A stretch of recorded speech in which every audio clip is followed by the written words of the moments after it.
What you want more than anything is you want to meet people with different experiences. And I've always sort of found you would see things that you would not automatically have come across.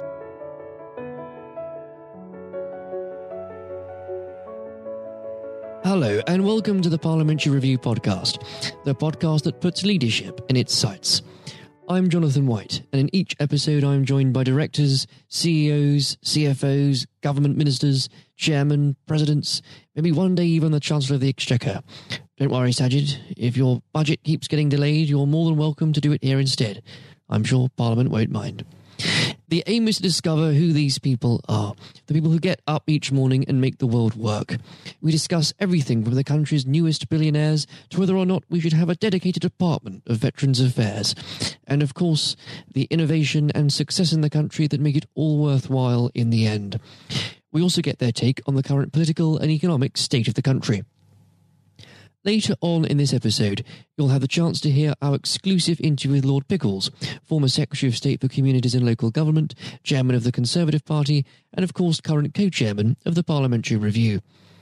But for now, we're joined by Jelena Milic, the owner and care manager of the Cube Disability, a day centre and care services for adults and young people with a range of learning disabilities based in Northamptonshire.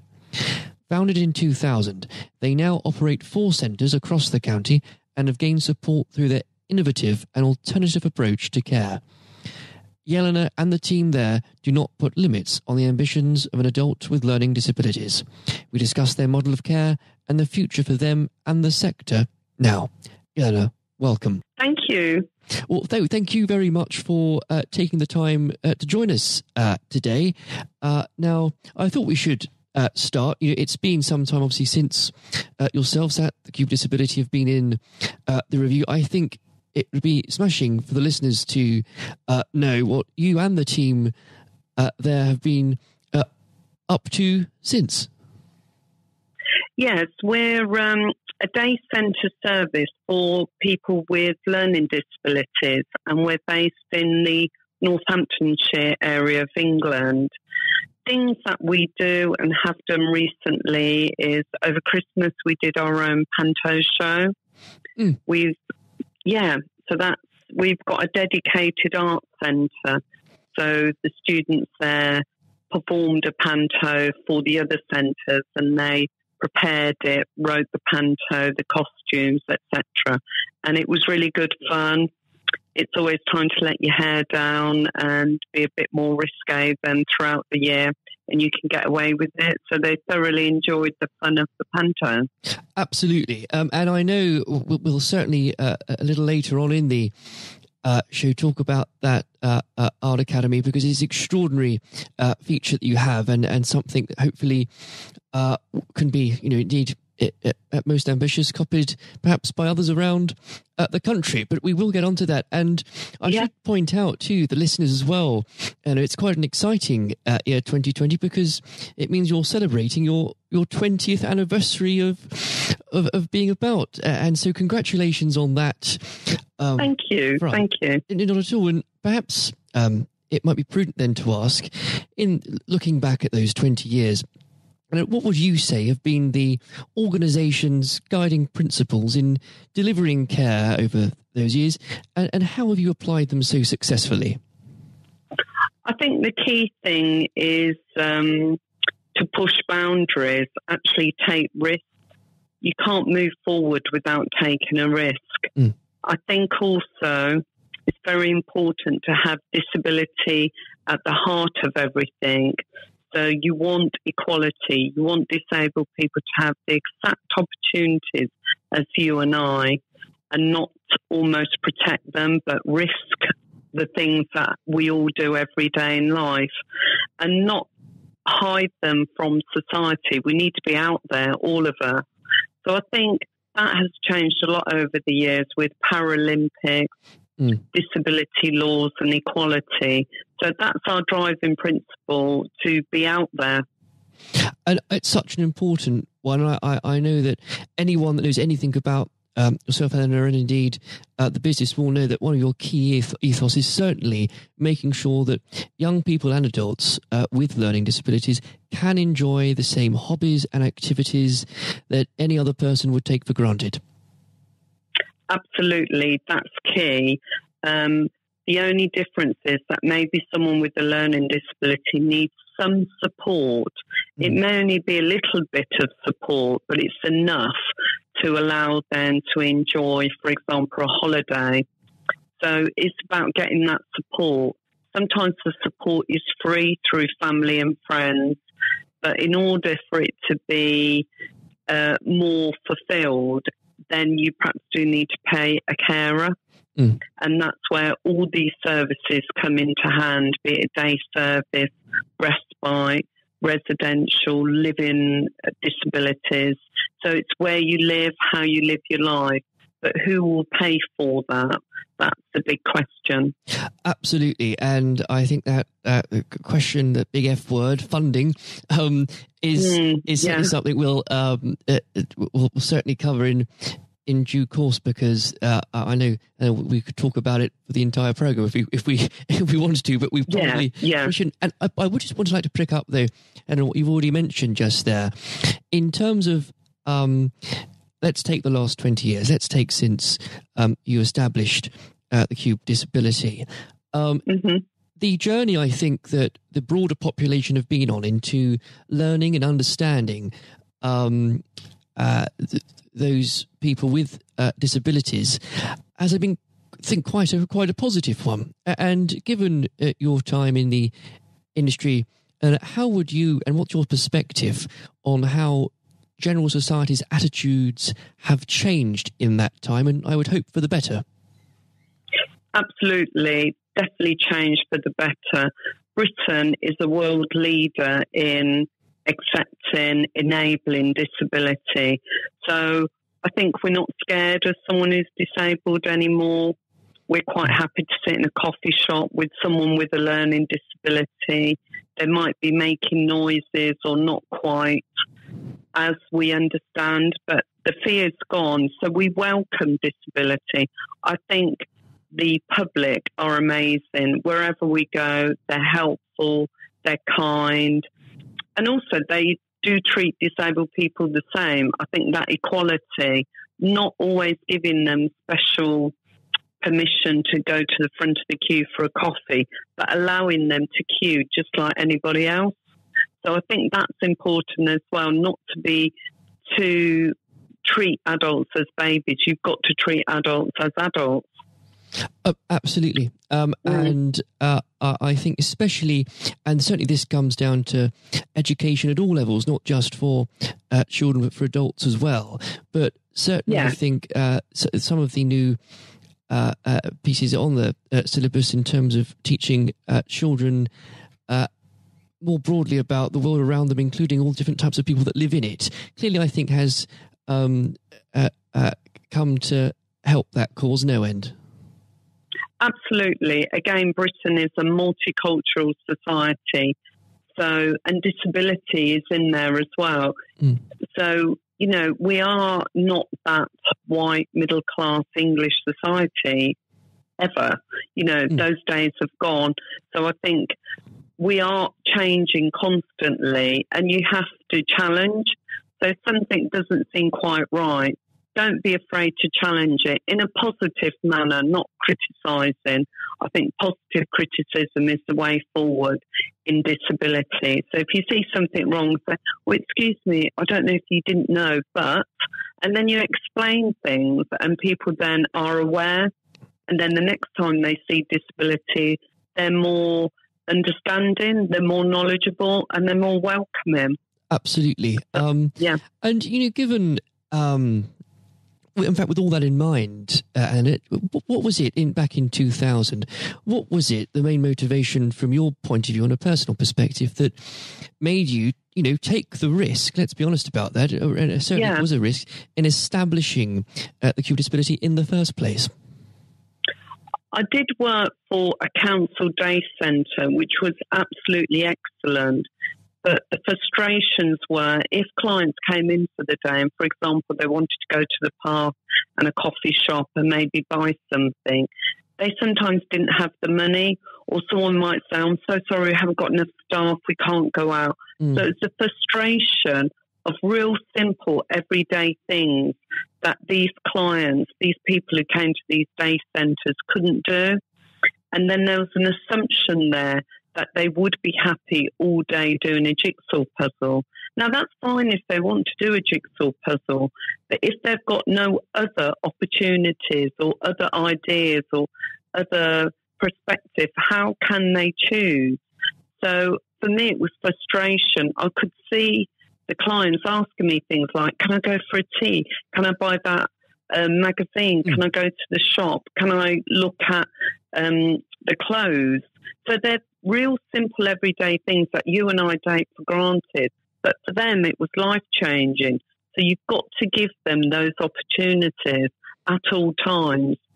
And a marvellous thing 20 years later, obviously, that across the county, it's been a huge success in delivering those choices and opportunities. Absolutely, yeah. Couldn't have been prouder. But with all, we'd of course be lying to ourselves and everybody else if we said it was all plain sailing. And yeah. I think perhaps now it's a good time, and from your point of view especially, looking at the medium term here, what would you say are the major challenges you think are facing the sector at the moment? I think finance is always top, unfortunately. But again, I am a private provider, so my risk is within me. So if I remortgage my house to form a new centre, the risk is there. No one's the government's not going to come along and go, well done, Jelena, here's some money to help you. You're not a charity, you can't take lottery funding, etc. So you have to work as a profitable business, but then you put the money back in to help your clients. So it's as simple as that. So not only are you a carer, you have to be a business person as well. The council-run facilities obviously have their funding there, but it's not to say they're not cut or chipped away with different local councils and problems. So finance is always top of the list. But I think rather than be scared of it, you've got to take it on board and think, what can I do with this money? How can I make it better? It would be good if banks were a little bit more used to the idea of disability. Yes, no, they sort of go, oh, yeah, it's not the average business, is it? So they're a little bit scared of it. It's a rather novel idea for them. And it's again, it's not a case, I think, of them obviously intrinsically not wanting to help. It's more of a case of them just perhaps being quite uneducated and unaware of the sector. Absolutely. That you've hit it on the head there. I've had bank managers come round, been absolutely gobsmacked by, seeing it as a business, and then they've walked away and thought, yes, this can work. And also, it's a bit philanthropic, isn't it? As a bank, you're helping society.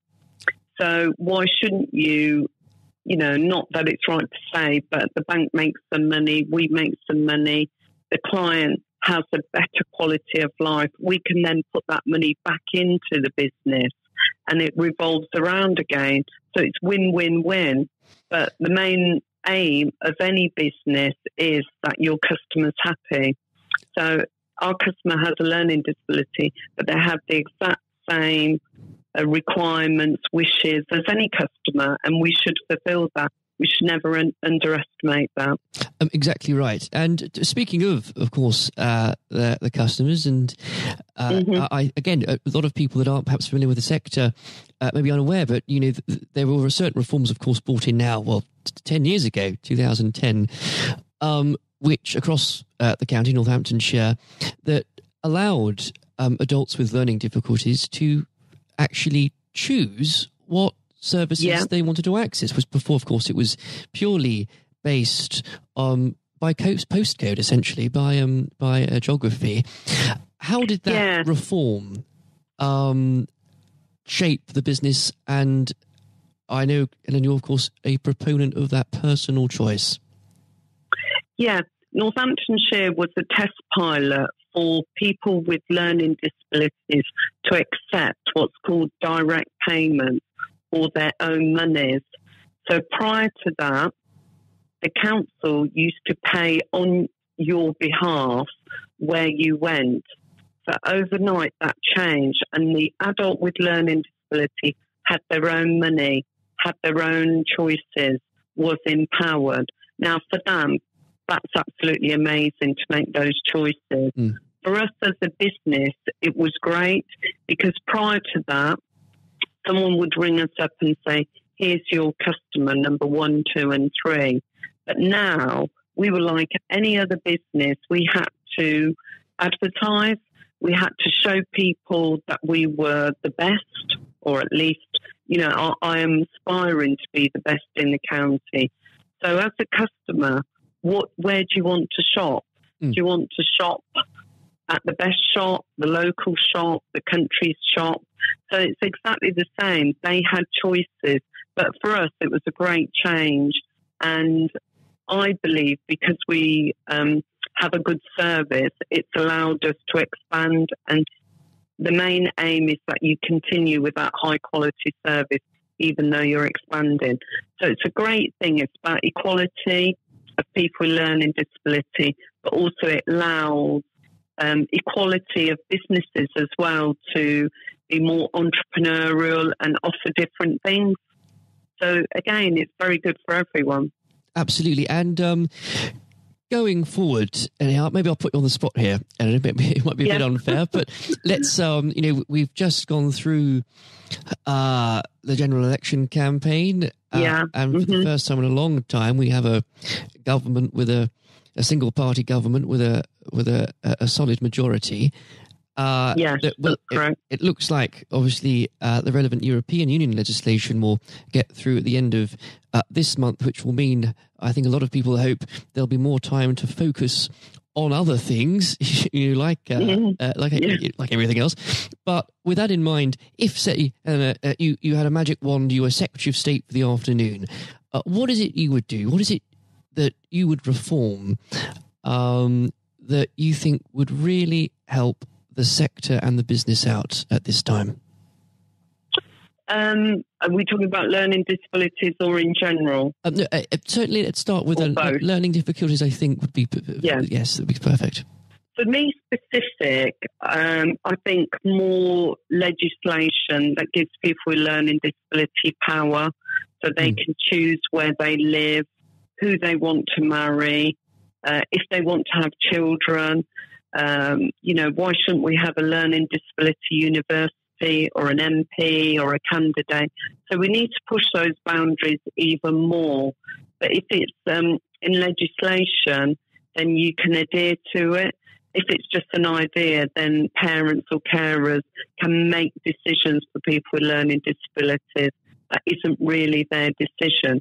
So we're getting there, but I would like to see some legalities there to empower these people. And go ahead, sorry, Eleanor. No, I was going to say, we've come a long way, but really to rubber stamp that would give them the power in the hands of people with learning disabilities, not the people who care for them. Well, as you've already mentioned, the progress that's been made the last couple of decades has been fantastic, and I can only see it continually to get better on that front. So who knows where we'll be in another 10 years. I'm conscious of the time, and I promised we'd talk about it because it's a fantastic project you've been working on, which is the Art Academy. That would be great if you could explain that to the listeners and how exciting it has been. Yeah, it's a dedicated arts academy for people with learning disabilities. So the genres are dance, music, theatre, acting. It's only performing arts, so you have to have an audition to become a student. We follow the Trinity College of Arts Foundation Awards. We do a show once a year. We have a fashion show. We have lots of celebrities like Louis Spence master dance classes. We have tutors who come in that are performers in London, singers. So it really is dedicated. It's been so successful. The Arts Academy is an amazing place, and I feel every day is joyous for us all. I've seen students who could dance, and then by the end of the year, dance absolutely amazing. And when we have the shows, it's so thrilling to watch them. The parents, family and friends are so proud of them. And these are professional shows.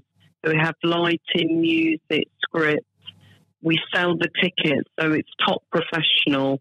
So it's not, we try to give them the credibility. They've got the floor and they showcase it so well. So I'm so proud of all our art students, and it's been a huge success. And it's just a fantastic story to hear. And I know you've got a lot planned again this year, and so I hope perhaps as the year goes on, we can come back and chat about what's happening, because there's so much to talk about. But for now, thank you so much for joining us. No, it's been a pleasure. It's great to always have a platform to talk about learning disability. So thank you for giving me the opportunity. I hope the listeners can feel the passion that we all have at the Cube Disability for all our adults with learning disabilities. We're so proud of them, and I feel blessed every day to be working with them. I'm so blessed. And a pleasure as always. Thank you very much indeed. I hope you all enjoyed our chat with Jelena, and especially learning more about the challenges facing the sector and how the whole team at the Cube Disability are continuing to raise standards. I look forward to speaking to Jelena again soon. If you haven't heard it before, coming up now is our conversation with the Parliamentary Review's co-chairman, Eric Pickles. Lord Pickles served as Secretary of State for Communities and Local Government in David Cameron's cabinet before receiving a peerage in 2018. Lord Pickles remains active as the United Kingdom's anti-corruption champion and the country's special envoy for post-Holocaust issues, as well as being a keen vexillologist. That's flags to you and me.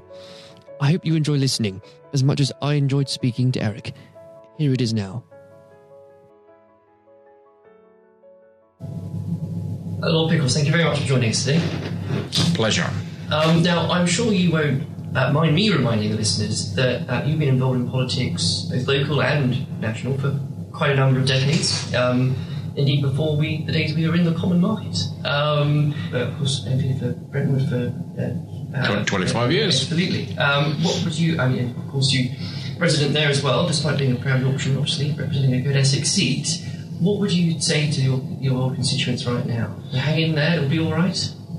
Well,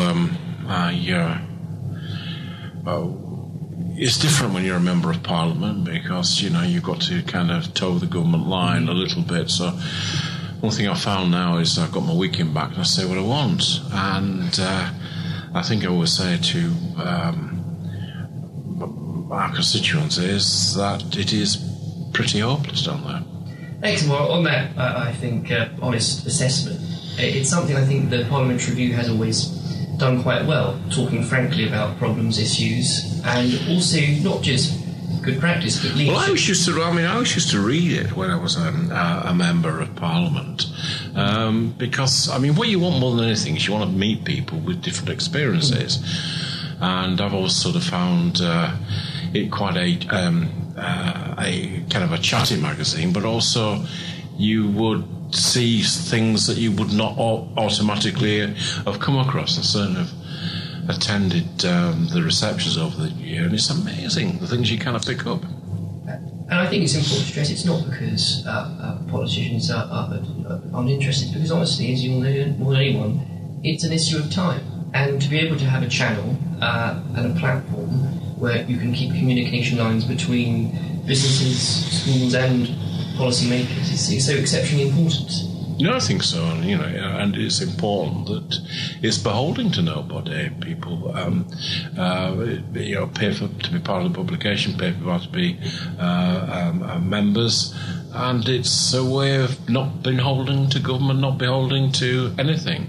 Now, echoing the words, of course, your fellow Chairman Lord Blunkett has said, what some might not know is that you started your political journey perhaps even further left than David Blunkett. Absolutely, I was a communist. Now, what was it? At the age of 14, I was bought the Trotsky's History of the Russian Revolution, and I read it from cover to cover. I tried to read it a few years back, and I just couldn't follow anything. I was going to say perhaps you might know the minds of the show front bench better than they do themselves. From my position when I first joined, I would regard them as recalcitrant running dogs of the capitalist system. Now, what was it that moved you from radical Marxists to running the only inner-city council controlled by the Conservatives in the 80s? Well, I was very young, and I was fascinated by what was happening in what was then Czechoslovakia and Dubček, and the revolution that was taking place there inside communism, and the way in which he was repressed by Mr. Brezhnev, and the tanks and taking over. I was so angry. And I'm 16, remember. I'm really angry. And I thought, what's the most outrageous thing I can do? I will join the Conservative Party as a protest. And I kind of sticked around, and my family thought it was the funniest thing that ever happened to it. I was Eric the Tory.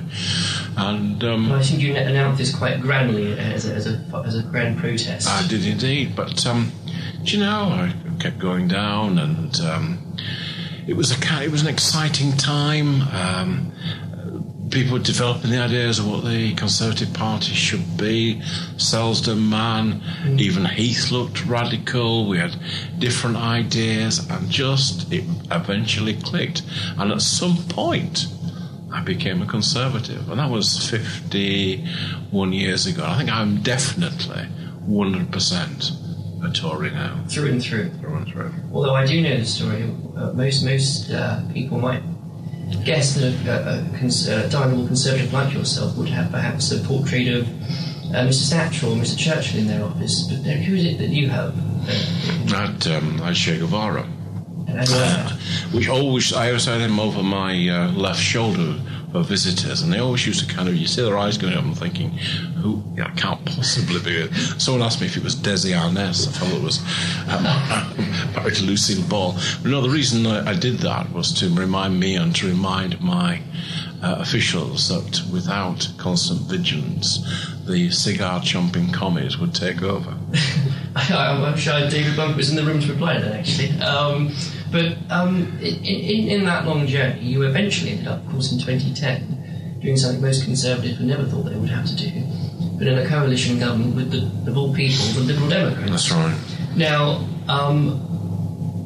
something I think perhaps today more than ever, people and our politics seems to be almost wholly determined on how we voted in a referendum 3 years ago. Yeah, I mean, the most normal thing would happen after something like that would be the country would come together, and if anything, we're more divided. I mean, I thought working in the coalition, I'm proud to have been part of that coalition. I'm proud to have worked alongside the Liberal Democrats, who I think realised that, like all minority partners in a coalition, they would suffer at the polls.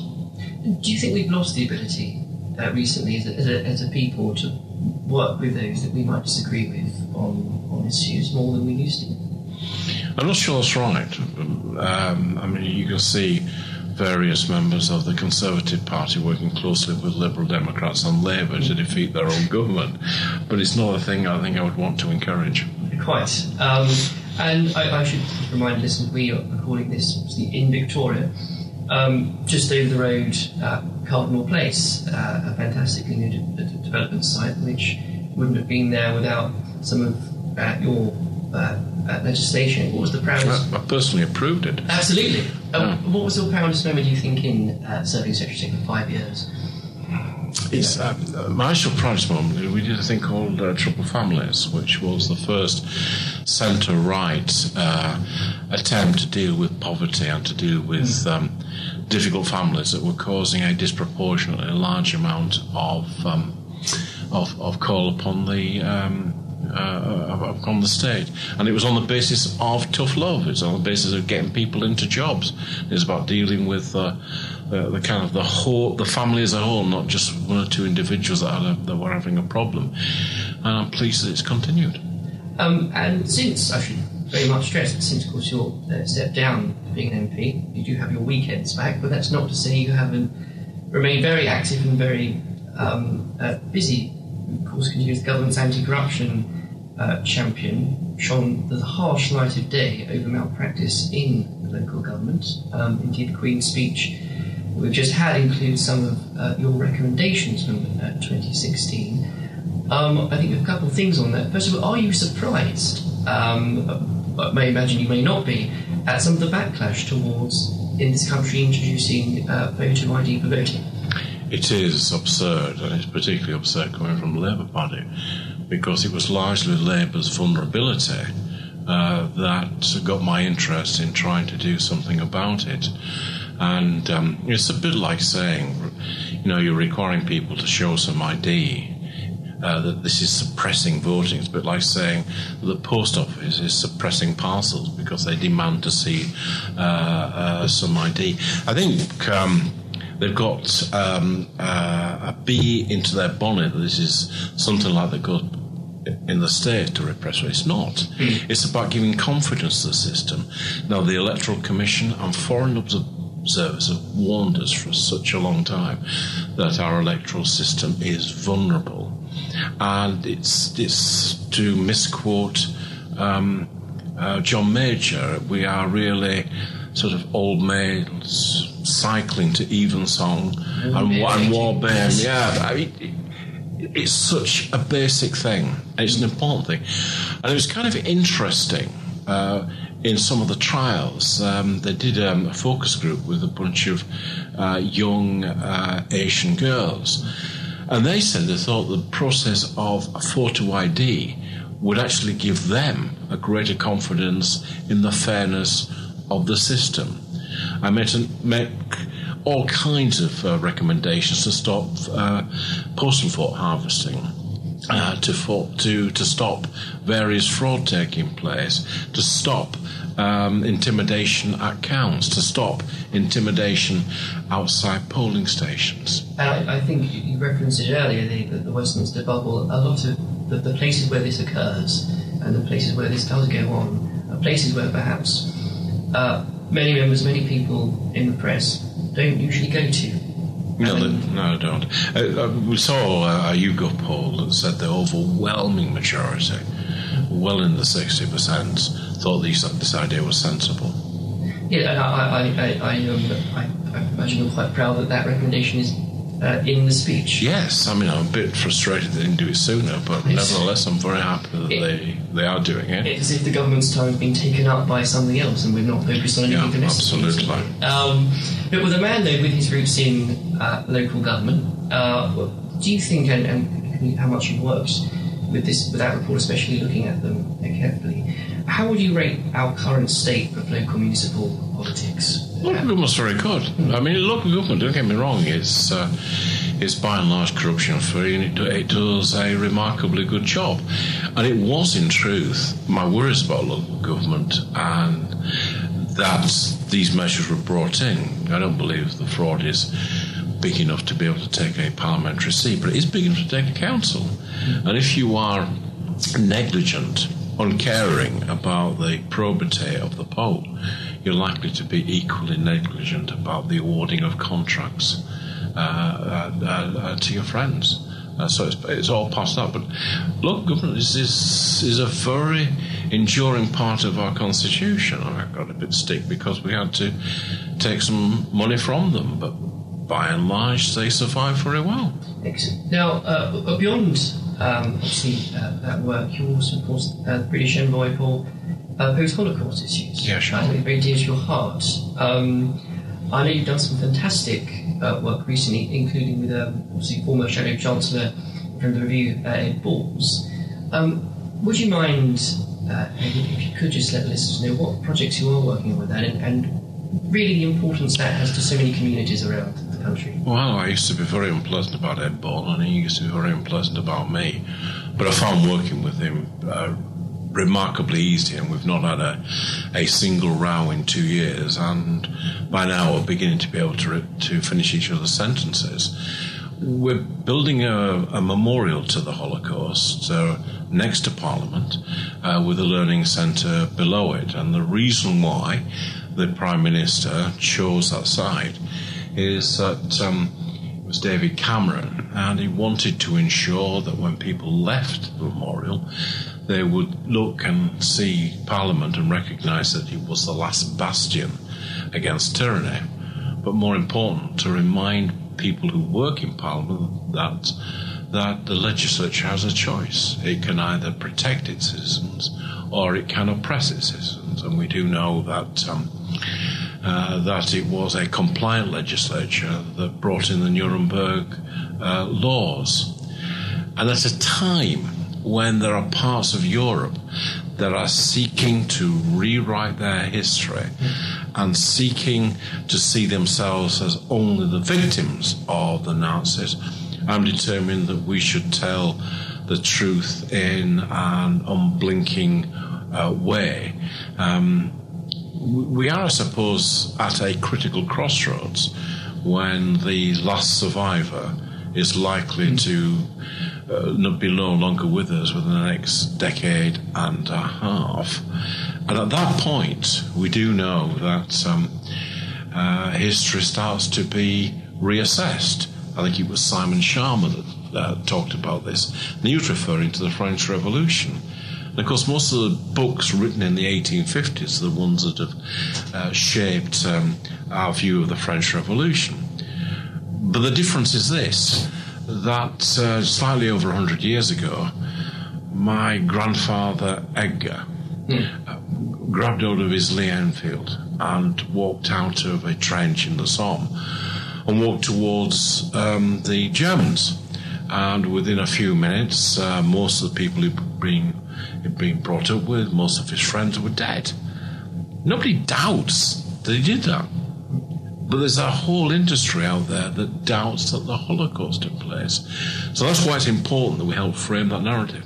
And you referenced as well, it's so important, especially at this time of history, 7 years afterwards, that young people in schools get the correct education about it. How do we compare as a country in doing that compared to some of our European friends? We I think, compare remarkably well, particularly because we've got a mixture of things. We ensure through the lessons of Auschwitz that 2 pupils from every secondary school go to Auschwitz each year, that they have a preliminary meeting, a visit and a wrap-up. We ensure that Holocaust Day is remembered in January. Now, I can remember starting that, or I'm not starting it, but being part of a foot soldier of people that put it together. And, it was like one man and a dog, but now it's quite a massive, it's a massive event. So I think we are quite good at remembering that. I think where we perhaps do need to have a wider understanding is beyond the death camps. And we need to kind of understand the Einsatzgruppen, which was the roving murder squads, how important they were. You were more likely to have been shot in a ditch than to end up in a death camp. The hinterland of that is Lithuania, where I was last week talking to colleagues, and through Belarus and the Ukraine. And it's really important that we ensure that we register where those death sites are. And I think certainly, and I'm going to sit down next to speak, which hopefully won't be too long away, and I think we'd be very happy to keep updates on how that project is going, because it's so important and people do need to be aware of it. Looking to the future, though, I imagine that it's a positive thing that this country has to look forward to. Well, we're a large trading nation. We're a large economy. We're a liberal democracy, and it would be good to get through Brexit over the coming years and it would be good to start to look at some of the social issues that we need to tackle, those that have been left behind by our economic progress, and it would be good to see some solid investment in this country, both in terms of its infrastructure but also in terms of the way it operates as a democracy. And I know there's going to be a huge focus of the next review. Because thank you very much for joining us. Thank you. As always, it's been a pleasure interviewing and learning from our guests.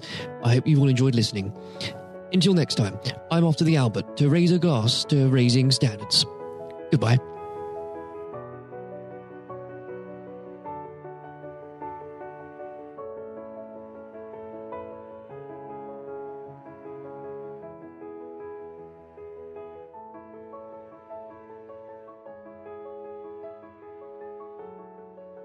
Thank you for listening to our podcast. You can find every episode on iTunes, YouTube and Spotify.